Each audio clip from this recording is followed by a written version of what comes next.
So, did you know that Elon Musk said this? So Elon Musk said that live events are the only remaining luxury. Did you see the interview he did with one of your the Indian billionaire? Mukesh Ambani? No, no. I forgot. Namath.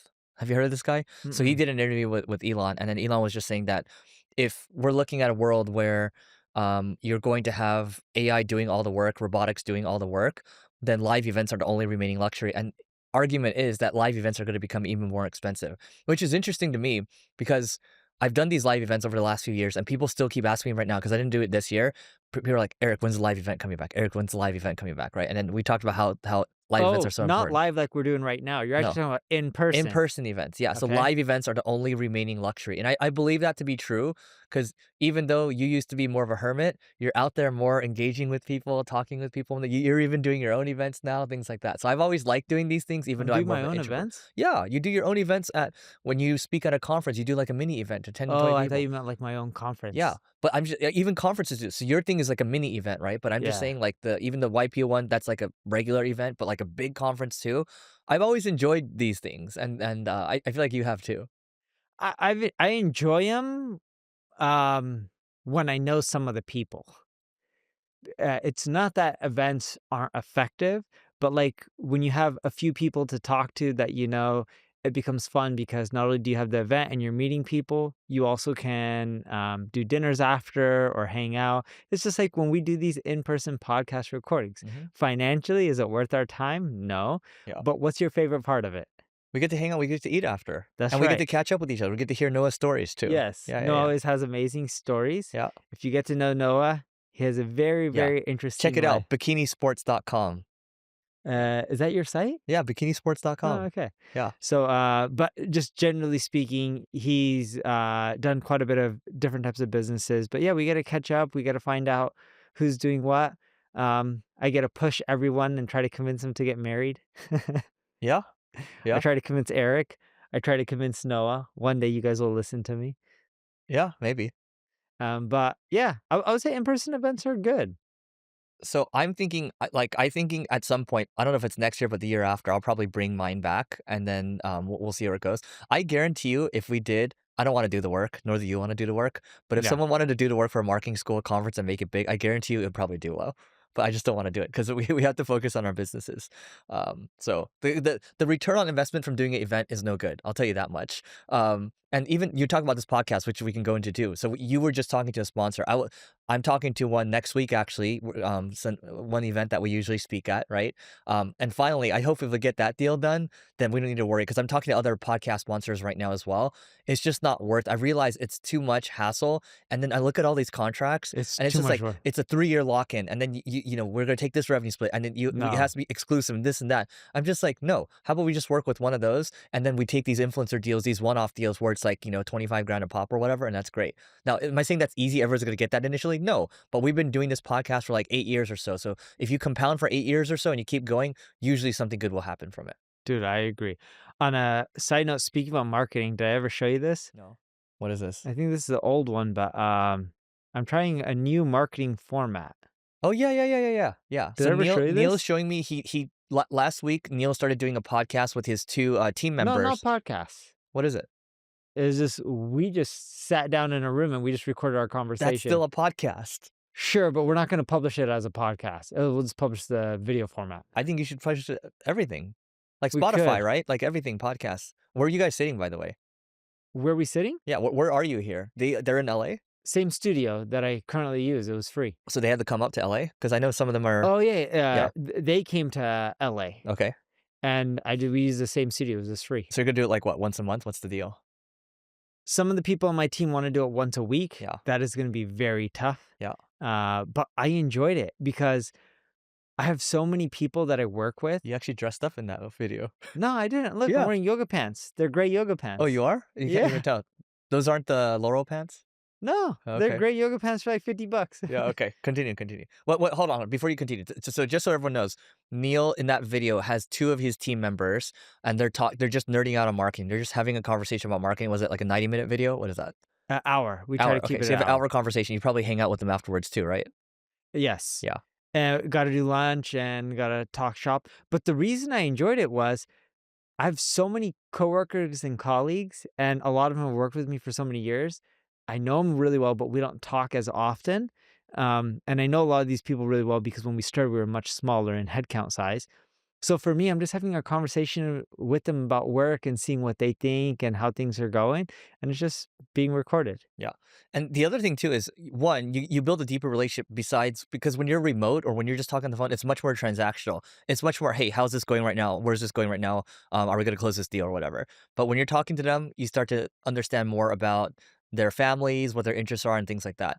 Because we just did an annual planning, or we call it 3 year planning now. We just did it yesterday. We had a couple people fly in, and it's much more different because some of these people I've never met yet, right? You meet them Yeah. in person, and it becomes a relationship, not a transaction. And then, during dinner, we get to know each other a lot better.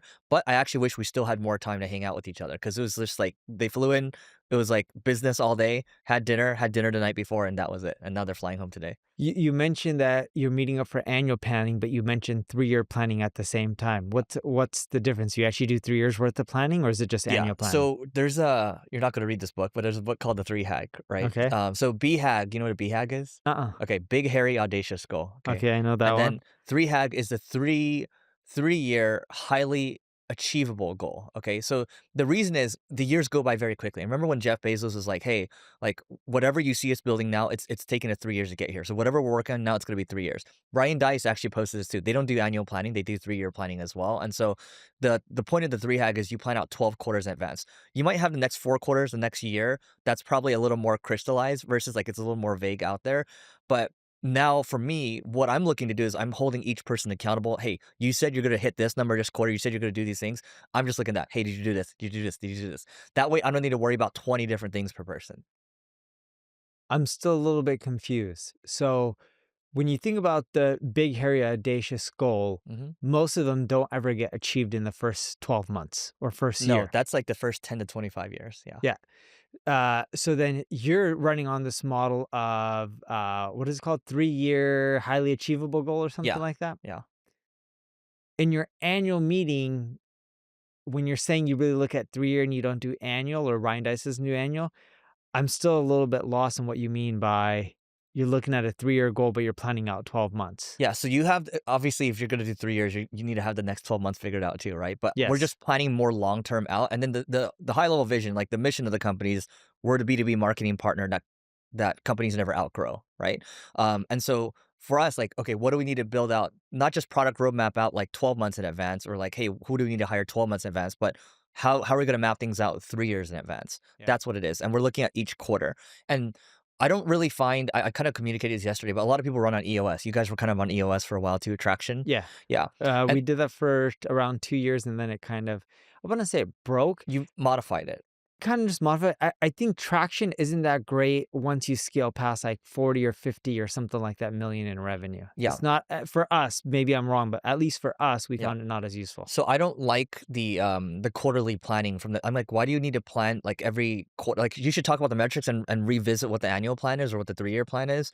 But in my mind, the quarterly planning almost started to become theater for us. Yeah. And so I don't like that, right? And so similar to what you said, a lot of my friends that kind of similar comment to you, it's like once you get past a certain scale, it's like, yeah, EOS, you're not gonna use it. You're good. You might do a modified version of it. That's all. Because the system breaks. Yeah, the system does break.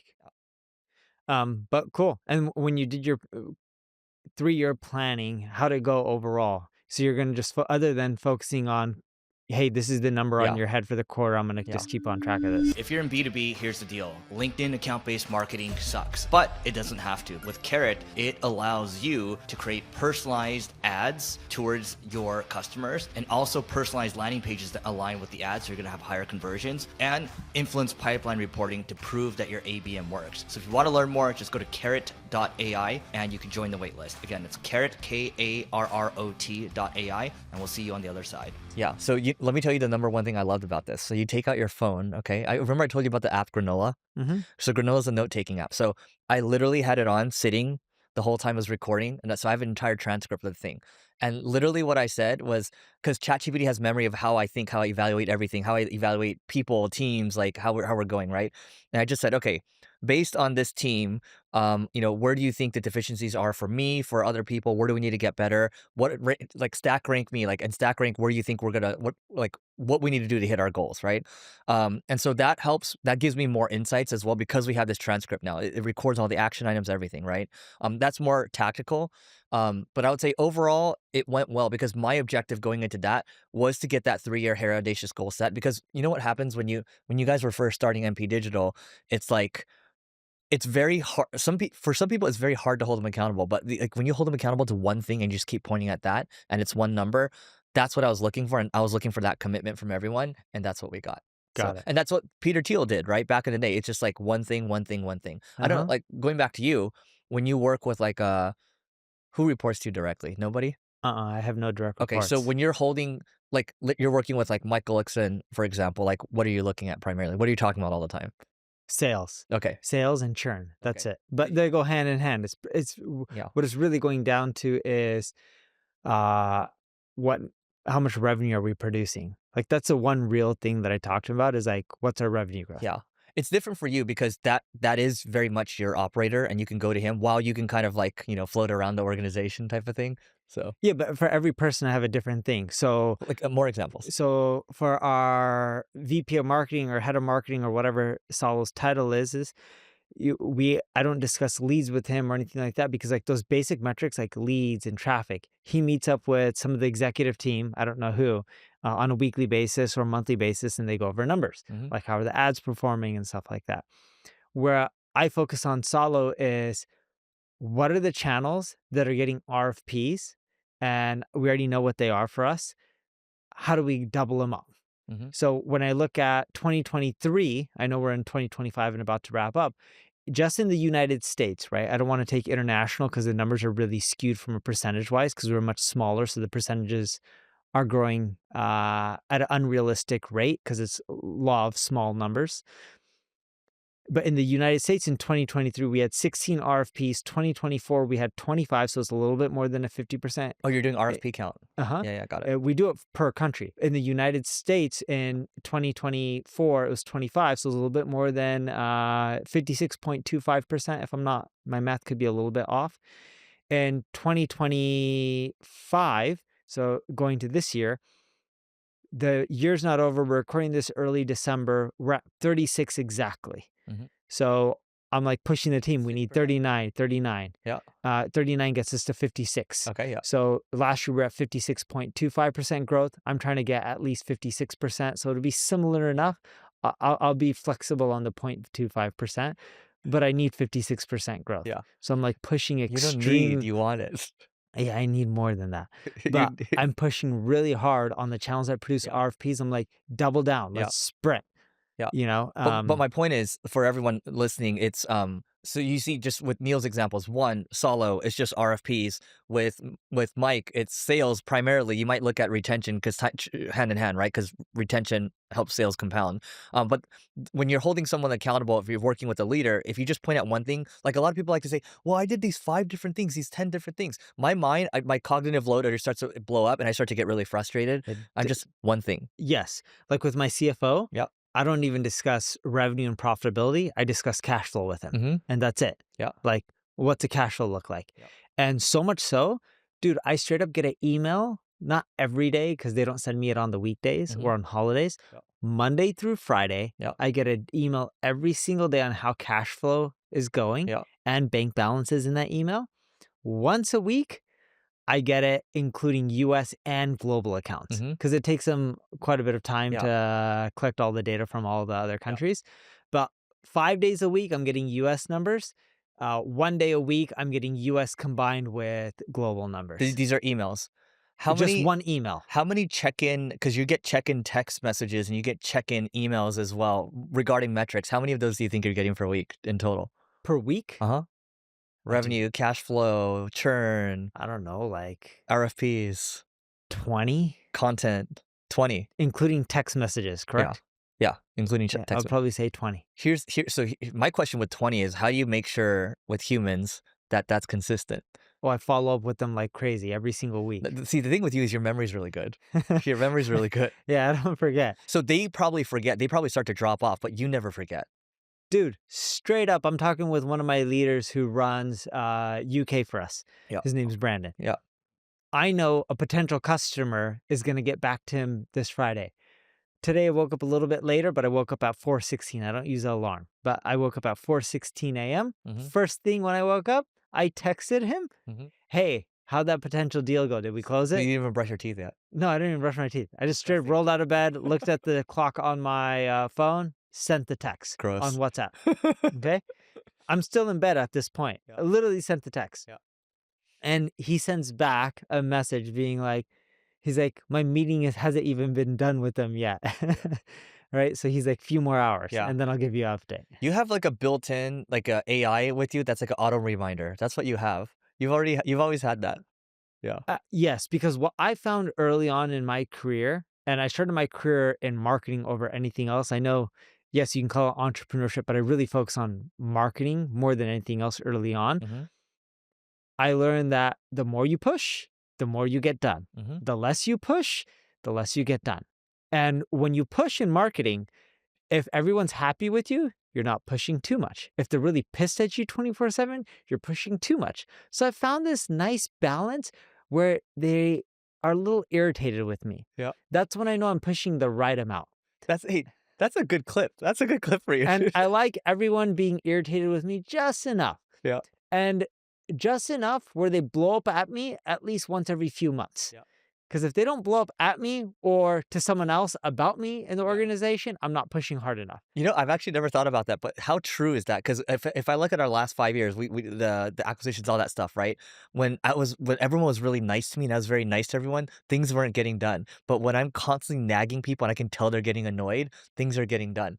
But I haven't gotten to your level where there's a blow up every quarter or so. So maybe I'm gonna push it a little more Quarter's a little long. My blowups don't happen. every month You, once a month. Are you talking about per individual? per individual. Yeah, so 90-day cycle. I would say once every 2 months at the latest. Maybe once a month. They're just not telling me. So if someone works with you, 6 blow-ups a year is the expectation. Yes, and they'll usually text me stuff like some of the executives will be like, It's not yelling at you. It's like, hey, back off a little bit. no, like I'll get text. I'm not going to name who, but Yeah. I'll get text messages be like, hey, you need to go for a walk. Like relax, go for a walk, Yeah. and But take that some pisses time you off. off even more.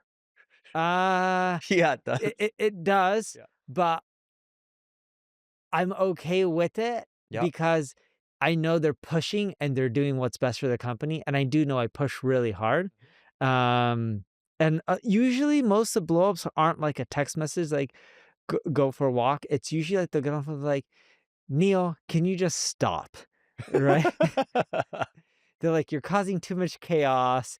Or like, let's say someone who's not as high, but they're high enough and they're running like a country. They're like, hey, right now is really stressful. Can we just talk about this in another week or two? I don't have enough time to get everything you're looking for. You're asking for a lot.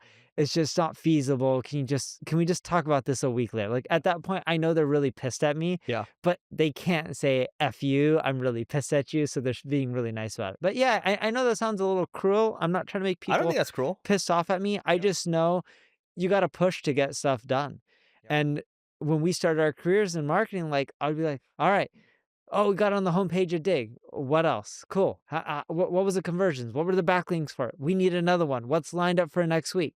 And you just got to keep pushing because if you don't push, you become like every other corporation and you just move really slow and nothing really happens. Yeah, it's the Shopify founder said this. So Toby said this. It's like the founder's job is to increase the room of the temperature because natural what happens like the room temperature wants to come down, right? Yeah. So your job is to keep increasing the temperature and then sometimes dial it back a little bit, right? But probably Yes. more often than not you're increasing the temperature. And what's interesting to me is No, I usually don't dial it back ever.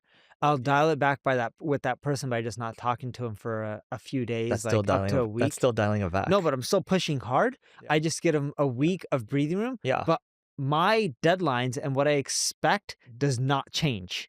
It still stays the same. Yeah, but letting them go for a little bit is dialing back a little bit. You You know, you can't keep pushing on somebody. No, I'm still pushing.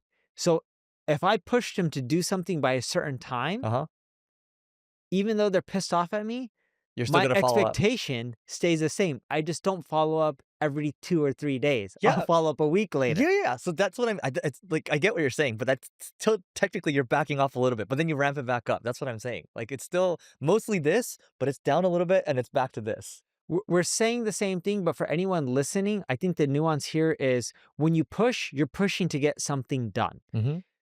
The getting something done and deadline isn't changing. Yeah. It's me following up and pestering and bothering them. Yeah. That's what changes, in which I'll slow it down and then I'll ramp it back up because they've cooled down from me pushing and they've gone over it. Yeah. So then I can go back, but they know that they still need to hit that deadline and get what I'm looking for done by that day. You know what's fascinating? Because my ChatGPT knows me so well, right? It was like, okay, like me pushing, doing everything I could in these last 5 years to bring us back, right? It's like, hey, this is good, but it's like, you know, you can't do that at the next level. And I'm like, what do you mean? Like, you've been doing it. You've been the same person the whole time. What do you mean you can't do this at the next level? This is how I am, right? But this is why sometimes the AI can be wrong. So Why does the AI think you can't do it at the next level? AI, because well, those are very short shorts, though. But anyway, so like we were talking about this yesterday, actually. So in the leadership thing, like I've been called a fruit fly, where I'm just kind of hovering around, right? And so the argument is that the me being involved with everything, me pushing on everything, can cause chaos, and it does cause chaos. You can admit sometimes it causes chaos, right? You just said it earlier, there's chaos, Yeah. right? But at the same time, a little chaos, like, you know, keeps people on their toes, and we keep moving along there. So that's it's like, as long as I'm not being disrespectful, as long as we're moving in the right direction, what's wrong? Yeah, you should never be disrespectful, but you're totally right. You got to keep pushing and try to go into the right direction. And some people like it and some people won't. The people that don't and can't handle it, change them out, as cutthroat as that sounds. That's how it is. I mean, this is business, guys. All right, guys, that's it for today. Catch you later. Bye.